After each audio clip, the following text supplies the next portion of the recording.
This Lent, we're exploring who killed Jesus.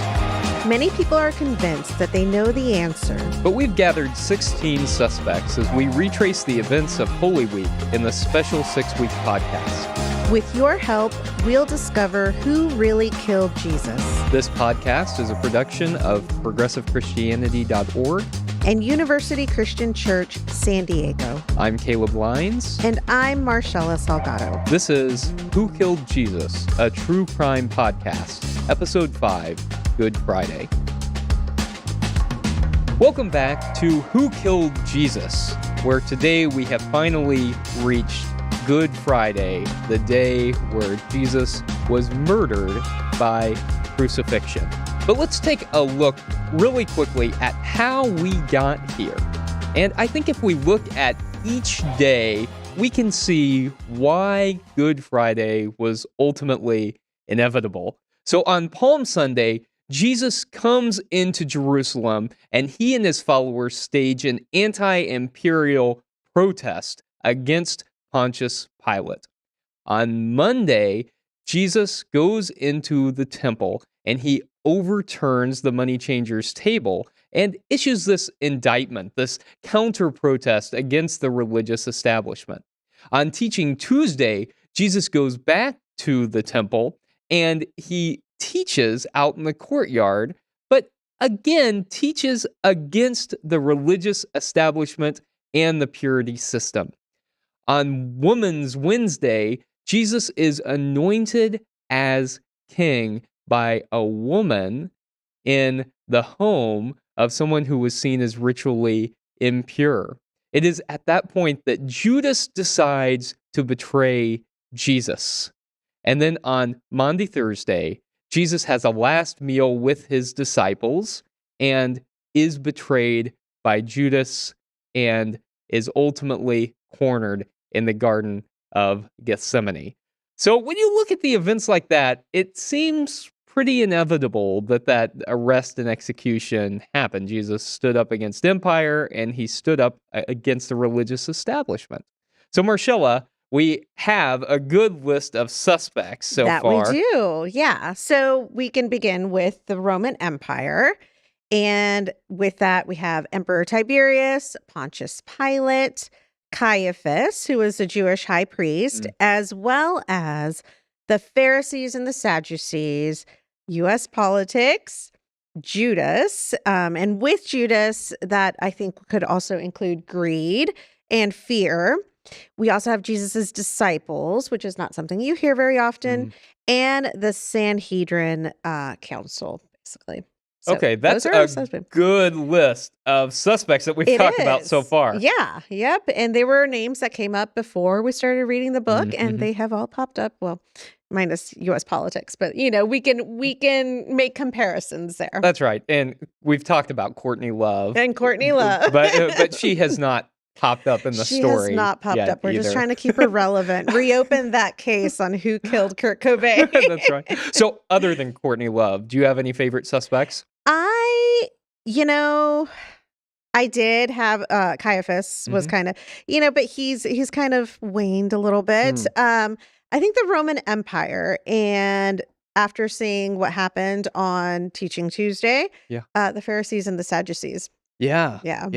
One thing, Marshela, that really I've realized anew as we've been talking about this and going through the events of this day by day is how much all of these forces were all a part of Jesus's last week and what eventually led to Good Friday in a way that I don't think I really spent as much time with as I could have, recognizing that, wow, actually there was a lot involved here. A lot involved, and it's so interwoven. You can't, at the time you couldn't separate, even like the Pharisees, the Sadducees, the high priests, like all of these, and with the Roman Empire, they're all kind of interlocked and worked together in some ways, like the system that dominated the time too, like how it worked. Yeah, there was no separation. Really. No separation, and that they collaborated together in ways that, if we didn't have some historical knowledge of what happened, we might not really understand the way that the domination system worked and the way that religious leaders and political leaders were not really at odds with each other at all, but were really Right. collaborators. Right. Yeah. And I think that's where it brings in US politics too, because Mm-hmm. I think we see a lot of that, especially currently with stuff Yeah. that's happening with Oh, certain yeah. legislation. Yeah. Who's driving that legislation? And it's Yeah. not, it's not the same way, but very similar. Very It similar. is. I mean, the religious right intentionally manipulated U.S. politics to get certain ideals Hmm. legislated as laws. Yeah. I mean, I think about reproductive rights, Yeah. the stripping away of Yep. reproductive rights. I think about the taking away of political or voting rights, and Hmm. whether or not it is the religious right who is using U.S. politics, or whether it's U.S. politicians who want to stay in power who are using the religious right, I think Hmm. is dynamic, Right. Yeah. Yep. depending on what point in time we're talking about. But I agree. I think that very much we can see parallels today Mhm. to the religious establishment, political establishment of Jesus's day Yeah, as well. definitely. So today's Good Friday that Yay. we're talking about, and that's kind of an odd name. I know what's so good about a Friday where somebody is executed, Yeah. particularly Mm. Jesus, the person that we choose to follow. What is so good about it? I think that's something that always kind of struck me as odd once I really thought about it. I think a Mhm. lot of us just kind of go about Good Friday and are like, well, it's Good Friday. But I remember a sermon from when I was in seminary, and a professor who was preaching and stood up and said, "Why do they call it Good Friday?" And he had kind of a voice like that. I love that. What was so very good about That's what I it? ask. And ultimately, he resolved that it's good because of the redemption that people experienced. And I think that that's what Christian theology has ultimately Mm, said, that it's God's Friday or Good Friday because of redemption. But I think that's something that we'll talk about as right. we explore what actually happened and what Mhm. it might have meant. So, Good Friday, did you have any special way that you celebrated that as you were growing up? Did you observe Good Friday? Yes, we did oftentimes. Sometimes schools wouldn't, school would close for the day. Mhm, Very much, just we lived in a very Christian community for the mhm. most part. Um, but I remember going to church sometimes I couldn't tell you what we did at church at the time when I was younger, but I do remember my very first service in college where it went on for hours, and it was the Uh, 7 final, wait, is it uh, 7? yeah, the Yeah, 7 the last 7 sayings, last yeah, sayings, yeah, and there were sermons after yeah. each one, and these were not short Caleb sermons, I mean, and even that would be a lot because 'cause it'd be, That'd be a like, lot. 70 minutes of Yeah, sermons or, like, 80 something, but, some of them were very, very long, yeah, but it was my very first time that I went to one of those services. It was very moving, like, listening to the words, the yeah, final words. Um Usually a very solemn day when it came to church, yeah. but that's also when we would do, like, Easter egg hunts and stuff, like, Oh, looking yeah. forward to there was no school, so we'd go to an Easter egg hunt or something, but yeah, how about you? I don't think I really grew up celebrating it much. I think my congregation had like an ecumenical service, but I was in school. We didn't get out for Good Mhm. Friday often, and so I didn't really observe it. I remember one of my first times observing Good Friday was a very similar service. So it 4 was, hours later. No. well, mine was 3 Oh, there you go. hours, and it was Episcopalian, so the sermons weren't real long, but it was intentionally 3 hours, and it was supposed to represent the 3 hours that Jesus hung on the cross in the Mhm. Gospel of John. So Right. noon to 3, and after each of the 7 last sayings, we had a sermon, and actually the sermon I was just talking about, the Mhm. "Well, why exactly is it Good Friday?" was at that service, and it was a very meaningful thing to do one time. Exactly. I'm not sure that I would want to be doing that every Yes. year. Yeah. It's a lot. Yeah. As is everything that happens on Good Friday. There It is is a a lot. lot. Yeah. And Yeah. I think there's a lot of baggage that a lot of us bring to Good Friday. Indeed. Indeed. Because I Mm, still cannot wrap my head around, when I like what's so good about Friday, and people say, well, it's good because my Savior died for me. mhm. I don't, there's, somebody dying for me, even if they had to, what's so good about that? Like, I just don't see Mhm. the goodness in it. So yeah, there is some stuff there, some baggage. There's a lot of baggage that we need to just unpack and lay on out on the table today. So Good. let's take a quick break and let's come back and let's get into the baggage around Good Yay. Friday. Who Killed Jesus, a true crime podcast, is a special 6-week exploration of who really killed Jesus and why. This podcast is brought to you by ProgressiveChristianity.org, celebrating 30 years of reclaiming Jesus' original message of justice, peace, and liberation while proclaiming an intellectually honest Christianity. And University Christian Church, San Diego, an authentic, inclusive, and progressive congregation in the heart of San Diego's Hillcrest neighborhood that declares God's love for all people. Welcome back to Who Killed Jesus, and we are getting into the events of Good Friday. In the Gospel of Mark, our earliest gospel that we have in the New Testament, and I do think that's important, Marcella, because we've got 4 different gospels with 4 different accounts and 4 different theological Yeah. explanations of what happened. And even though Mark is first and Matthew and Luke both use Mark, Matthew and Luke also give us some different interpretations Yeah. of what's happening and why and what it means. Yeah. And then John does his own thing, as John always does. Exactly.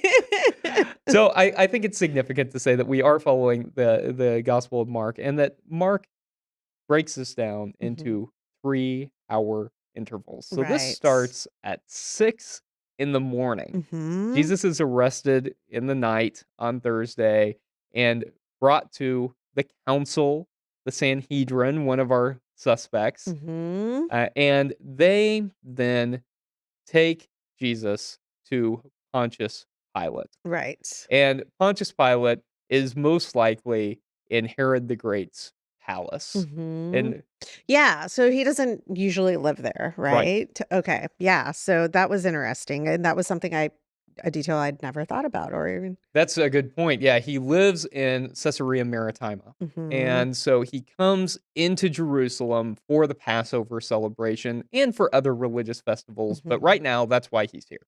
He's Mhm. here for the Passover celebration. And that's a pilgrimage festival. That means that everyone's supposed to come to Jerusalem. And so it's packed with people who are talking all about God liberating them from empire.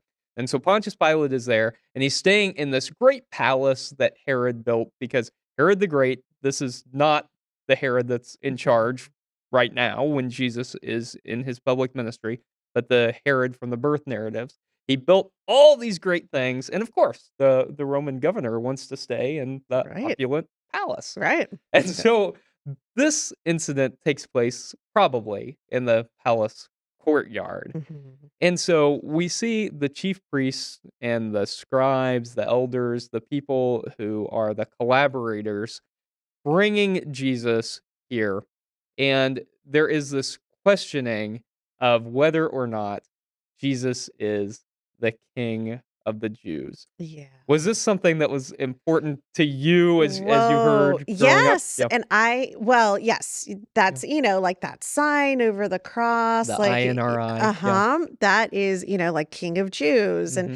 and the mocking of him being King of Jews, but also like, yeah, like Jesus was the King of Jews. So I was very struck with Borg and Crossan's depiction and how they explained what happened there, because I also never looked at, that question, like they basically, like you say you're the King of Jews, they say you're the King of Jews.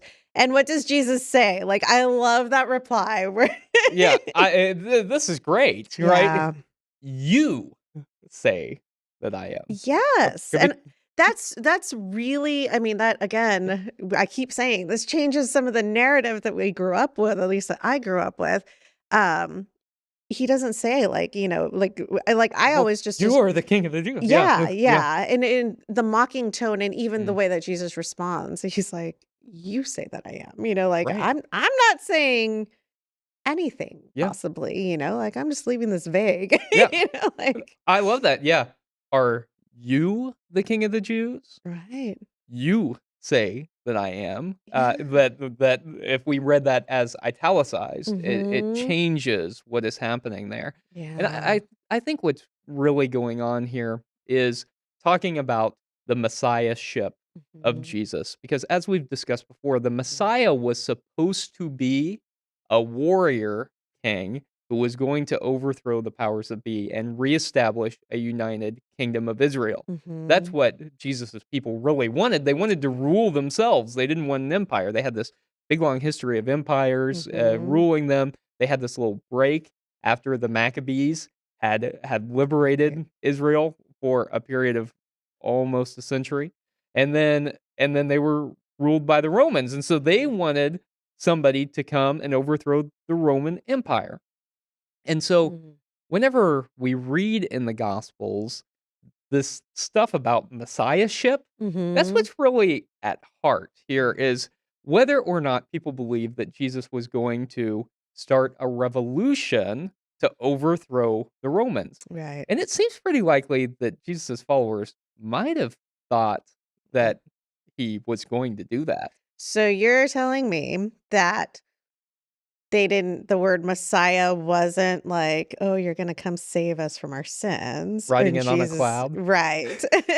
That this was a physical, like, actual liberation, like somebody that was Mhm. going to free them, and Yes. oh, That's there a you so go. that's a great point, right? It Because is. they thought that they were going to experience that liberation Mhm, in their lifetime. mhm, And when Jesus died and he had not done that, mhm, yet people were claiming that he was the Messiah, mhm, they needed to come up with a way for him to do that. mm, And so that's why the early believers mhm. thought that Jesus was coming back. Right, And they were wrong. right. They were Yeah, just wrong about that, but it right. wasn't because of anything that Jesus taught. Mhm. It was because of their own expectations about what was going to happen. I mean, we could, spend a whole lot of time talking about what happens, whenever we have our own expectations about how Yes, things are going to right. be, but certainly they did,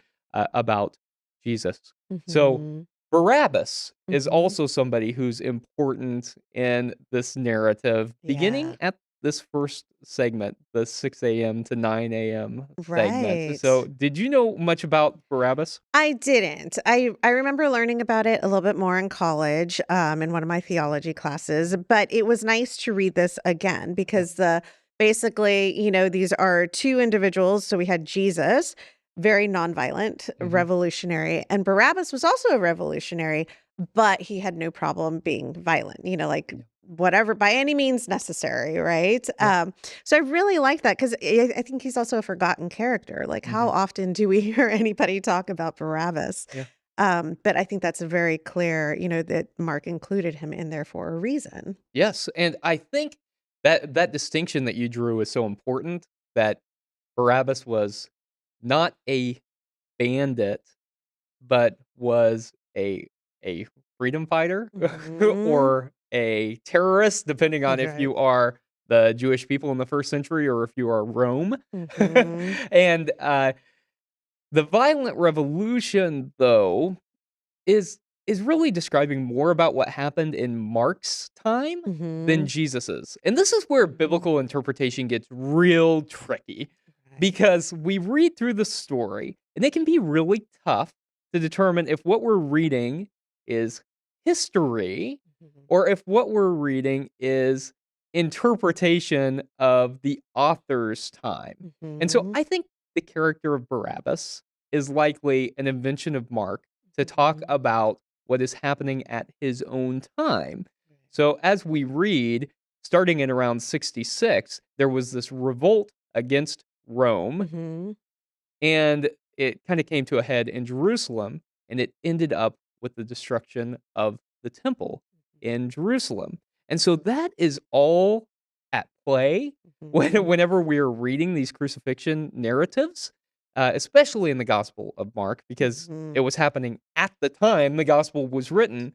And so I think this is a commentary on the people's choice to use violence, like Right. Barabbas, instead of non-violent resistance Mhm. like Jesus. And so this whole dramatic scene about who are you going to release? Who do you want to let go? Well, Right. we're going to choose Barabbas. We're following Barabbas, right? Mhm. That that wasn't a historical thing. Mhm. Rome didn't let people off the hook just because they, I don't know, as a gesture of goodwill or something like that. Right. This was Rome. That these were revolutionaries. Right. If you revolted against Rome, Mhm. you You died. died. You died. You didn't have a chance. Right. And so maybe that is a good point to move to the 9 a.m. time, 9 to Mhm. noon. And at this time, Jesus has begun moving towards the cross. Mhm. And I don't know about you, but whenever I have pictured Jesus carrying the cross, maybe it's because of movies and stuff, but I have always pictured him like carrying The this whole whole cross. cross. Right. Have Right. you had that kind of mental image as well? Yes, there was only I don't know if it was one movie that I watched or if it was somebody explaining it to me, where I learned that it was most likely just the top part of the Hmm. cross. And so I visually I think there was a movie because I visually see it. Um, but yeah, in all the artwork that we see in movies, whatever, it's the whole thing. But the crosses were permanently placed, like the main Yeah. part of the cross were permanently set up, I think as a warning sign. Yeah. Probably like, if you mess with us, this is what you can expect. The Like post's already up. yeah, It's exactly. already It's ready. ready to Yeah. go. We just need to add you to this. So Mhm. so I think that that was also very important and yeah, very interesting tidbit. Yeah, I think you're right. The post being right outside the cities. I think especially large cities like Jerusalem, Mm. they had the post permanently there, and you As you all walk in. as you walk in, Welcome. I mean, not only might you see a vertical pole that you know is a cross, but you might see people hanging on the Right. cross. And so Right. that was a reminder to people to stay in line. And Rome was Mhm. a very efficient empire. And as we've talked about before, there were both good things that Mhm. came out of Rome, Right. uh, and there were bad things that came out of Right. Rome. Yeah. And part of the bad thing was just the nature of imperialism, that Mhm. you are a domination system, and as a domination system, you dominate.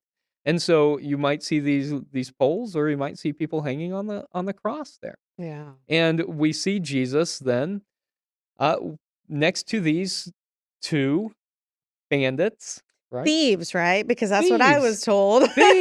bandits, but they're Very not. different. No, the word bandit also, I mean, I eventually learned this, but I Yeah. just this is something that is so important because I was taught that, he was up there next to two thieves. So like, people who had robbed or had cheated. No, the word bandits literally, it could be translated. Um, and it meant people who had criticized the empire, who stood up against the empire, who were scheming against the empire. So he was with people who, I mean, they weren't thieves. They weren't just common, getting in trouble for, I don't want to say minor, Yeah. minor things, but I think this is really important. It's super important. And this is maybe another important place to say that this is why it's important to recognize the differences between the gospels, Hmm. because in Luke we get this dialogue about today you'll be with me in Right. paradise and all this that is not in the gospel of Mark, and I don't Hmm. think was the intent. Hmm. And so I think, recognizing that is important. So yeah, so we've got these people who were revolutionaries, but violent Hmm. revolutionaries, and so I think it shows us that Jesus was executed as a revolutionary against Rome, but Yeah. he was talking about a different kind of revolution. Not a Mm-hmm. violent revolution, but a non-violent revolution of the heart, where Right. we embodied the values of the reign of God, the realm of God, the kingdom of God. Mm-hmm. And so I think that's incredibly important. Definitely. So at noon, the darkness Mm-hmm. covers the land. Right. Right. And do you think there's like a solar eclipse or something? Well, scientists have said that they don't think so for a bunch of different reasons, and they name that in the book. But no, I always was very moved by that Yeah. section growing up and like just reading that because I'm like, oh my gosh, this is really powerful. And it really was God Yeah. who, just covered the world in darkness because he's sad or he's, whatever Yeah. reasons I gave when I was younger. But, as I've gotten older and as I explained in the book, like very symbolic, very, what does darkness mean? Yeah. It could mourning, sadness, and all this other stuff. But it's no, I don't think it actually happened. I think it was a literary touch there. This is just like in, say, the Gospel of Matthew, where the Magi are following the star. We don't need to get too concerned with looking for uh, actual events where there might have been a star that was larger in the sky or something like that. Right. It's symbolic. It's a literary device, just like it would be if we were reading any other narrative or if we were watching a Hmm. movie, you know? Right. Just Right. like rain symbolizes cleansing and purity. Often darkness, it symbolizes something Hmm. sad has happened. And so Right. that's what happens from noon to 3. At 3 o'clock, we see the curtain in the temple Hmm. torn. Hmm. And I think that's symbolic as well, both because I think it would be impossible for the temple Right. to just get torn. Right. But it's also really symbolic. It's a condemnation of the temple Mhm. because the the temple curtain was in this place called the Holy of Holies, that was just the most sacred place on earth. And, they believed that God was present everywhere in the same way that we often talk about that today. But God was especially present there, that Mhm. God's physical presence was there in some way. And only one person was allowed to go in there, the high priest, and only on the Day of Atonement, Yom Kippur. Mhm. And so that's it. And so that temple curtain being torn, hugely symbolic. And Right. so it opens up God's presence to people. But I also think that it's an indictment of the temple. Mhm. And perhaps most importantly, I think it is also symbolic of the time in which Mark was written. Mhm. Because as I said just a few moments ago, the Right. temple was destroyed. So Right. it had literally been kind of ripped open, ripped apart. Mhm. And to me, this Mhm. reminds me of the Babylonian exile. Okay. And so this was not the first time Mhm. that these folks had been oppressed, Right. right? So the Babylonian exile was this point in time where the Babylonian Empire came and they destroyed the temple Mhm. in Jerusalem. And during that point, the religion of the ancient Israelites shifted because it was no longer purely temple focused. People were ripped out of their home and stuff. And Mhm. so there became synagogues. And so that's the point at which scholars tend to identify Judaism as forming was Mhm. after that temple had been destroyed. Okay. And so I think this is something very similar that has happened, Right. that the temple has once again been destroyed, never to Mhm. be rebuilt, at least in these past 2,000 years, and Right. it shifted the way Mhm. that religion operated. And so in a Mhm. very real way, uh, it was like the curtain had been torn Right. and like Okay. God's presence had been made Mhm. made manifest. Right. Did Right. anything else stick out for you about the curtain being torn? Or Um, about what happened in that period of time, the 3 o'clock? No, not really, other than, no, I think that was about it, yeah. But I think those are all very powerful statements, and it's super important to recognize that, Mark was writing for a purpose, Yeah. and the literary commentary that he's making there. It's not, and it's okay that these Mm. things didn't physically happen, we're Yeah. still trying to make a point about Jesus's death and those moments and what's Mm. happening in current day circumstances. I think is just as important. That's a great point. That's a fantastic point, though, that it's not it doesn't have to have literally happened Mhm. to speak truth about Yeah. that. Yeah. In the same way that it's okay if there wasn't really a centurion that Right.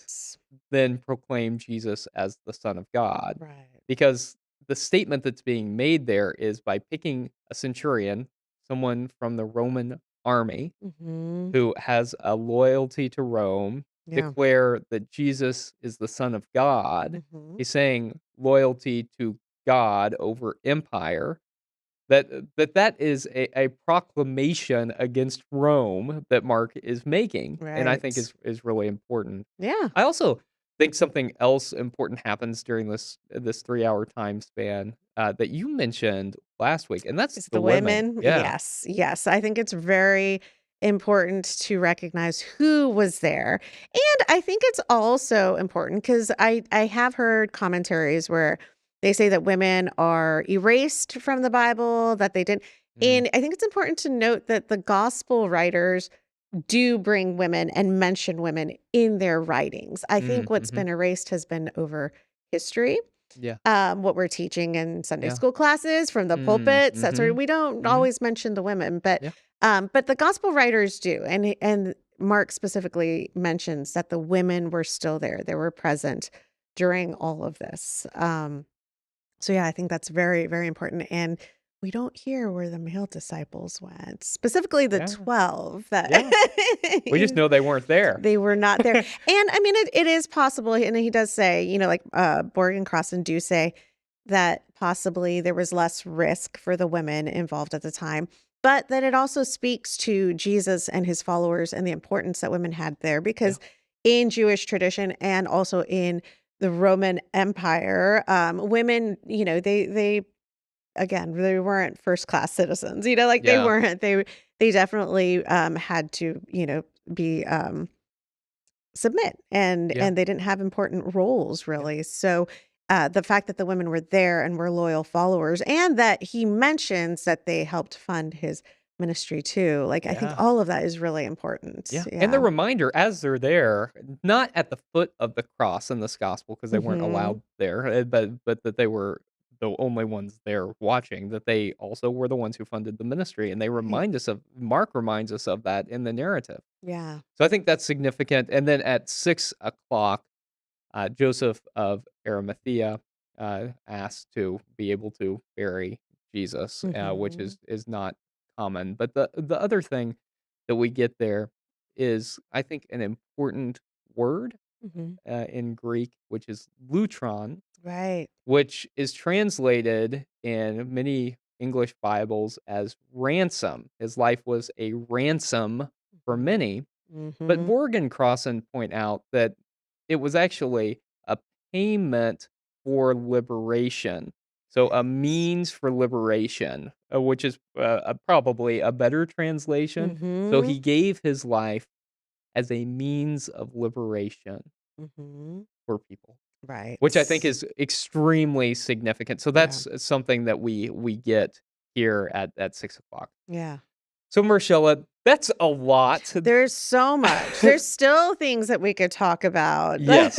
Yes, we tried to walk through the narrative Right. as quickly as we could, Mhm. but look, with all of that, there is a ton of embedded theology that the Mhm. church has given to us Yes. that we really do have to unpack, that we have Mhm. to deconstruct a little bit. Yeah. And so one of the pieces of this is whether or not God wanted Jesus to die or not. Have you Right. ever heard that explanation? Ooh, a lot. A lot. We hear and we I mean, we hear it all the time. Yeah. God wanted Jesus to die or needed Jesus to die. Mhm. Yeah, I don't like it. I don't like it either, and I think this is tied into 2 of our other suspects. So God is one Mhm. of the suspects Mhm. because this is an argument that we hear a lot, is that why did Jesus die on the cross? Because God had preordained for Jesus to die on the cross Right. because God needed Jesus to die on the cross.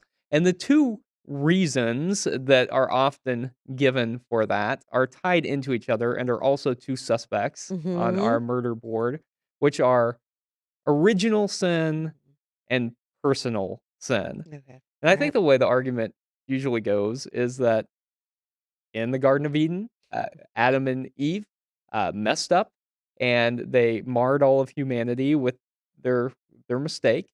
And they ate from the fruit of the tree of the knowledge of good and evil, and they knew all the things, and God got mad about that, and so they were expelled from the Garden of Eden. And then everybody who had been born from Adam and Eve had that sin, and they were marked by that mistake, and God needed something to make that right, Mm. and so needed some kind of sacrifice. And that may mean that that's our own kind of sin that Mm-hmm. we have from that, but also our just, like, our own sin and the way we behave. Have you heard that piece, like our own sin? Yeah, Yeah. yeah, definitely. That, we are born with sinful Mhm. nature, and because we are not able to stop sinning or whatever, Yeah. like that's why Jesus died for that, so that we can hold on to that in our place and, you know, Be live made better. right with Be made God. right. And in some of our traditions, we talk about sanctification, where eventually you can get to that point where uh you just will not sin ever again. Oh, that's Or interesting. Yeah. yeah. Yeah, it's messy. Yeah, so I have a lot of problems with this theology, Same. but, let me just try and spell out what we have to believe if we really buy into this theology.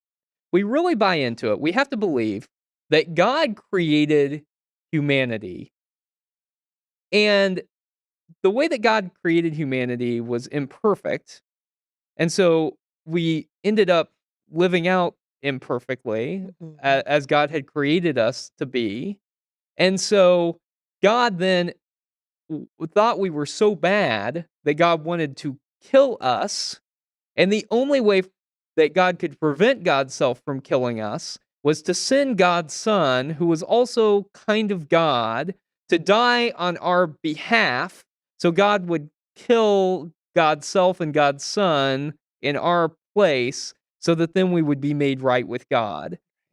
And to me, that is just ludicrous. I Yeah. mean, There's very little logic to that. I mean, forget some of the but yeah, logic about God needing to kill, but it's somewhere in there too. There's God loves us so much that he didn't want to punish all of us. So yeah, that's why Jesus also came, but yeah. there's just, yeah, it's very messed up.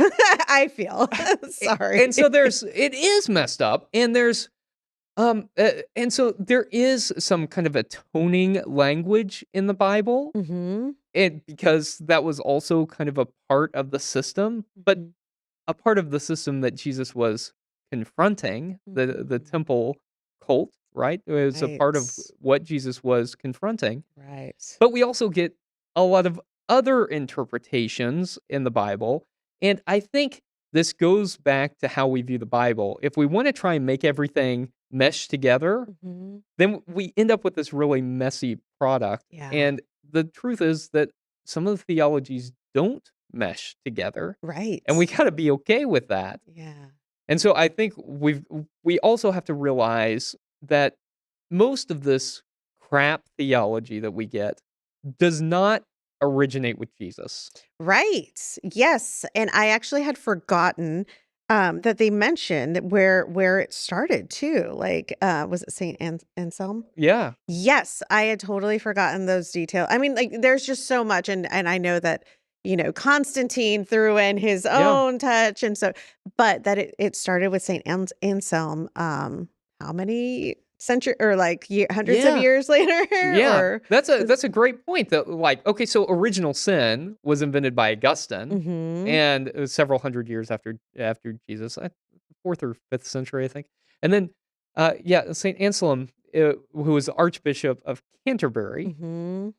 um in the 11th century, created this notion of what is actually penal substitutionary atonement. The idea that Jesus died to take our place, Mm-hmm. and died for our sins, Mm-hmm. that for the first 1,000 years of Christian history, this was not the dominant belief It system. wasn't a part of it Yeah. at all. And now it is the dominant belief system. Yes, so much so that even saying that Mhm. Jesus didn't die for our sins is incredibly controversial. I saw that post on progressive Christianity. I see the So comments. something that I try to say all the time because Mhm. I don't think that's authentic to the Right. original teachings of Jesus. I Mhm. don't think it's good theology, and I think it ends up making us think that we are fundamentally bad. Right. And so Indeed. a counterpoint to the notion of original sin is the concept of original blessing, which can be Mhm. found in the first creation story. So Mhm. there are two creation stories, Adam and Eve. There's a second one. First creation story, God goes through and creates every bit of the universe. And after each piece says, It was good. it was good Yeah. and God was pleased. And so Yeah. I think that if we see human nature in that way, I think, human beings are complicated. I don't know that we're Yeah. fundamentally good or fundamentally bad, or Yeah. I think we're all complicated people, Yeah. and it depends on our circumstances. We make good decisions, we make bad decisions. But Mhm. I think seeing ourselves as fundamentally affirmed by God Yeah. and that we're not a mistake Yeah. changes the way that we think about ourselves Yeah. and changes the way that we think about life, Indeed. and certainly changes the way we think about Jesus's death. Yeah. Yep. And the way that and they state it so beautifully at the very, I Mhm. think it's the last two lines of the chapter where they clearly say Jesus, we can say that Jesus died because of sin, Yes. but not for our sins. And I mean, we Yes. can get into that a little bit more later in the Yeah. next episode, but I really, really like that. Yeah. And again, I feel like this holds so much more power Yeah. than just and it empowers us too, that we're Yeah. beautiful, that we are created good, far more than, oh, well, I'm a sinful person. That's why I did that. That's why I hate this person. Yeah.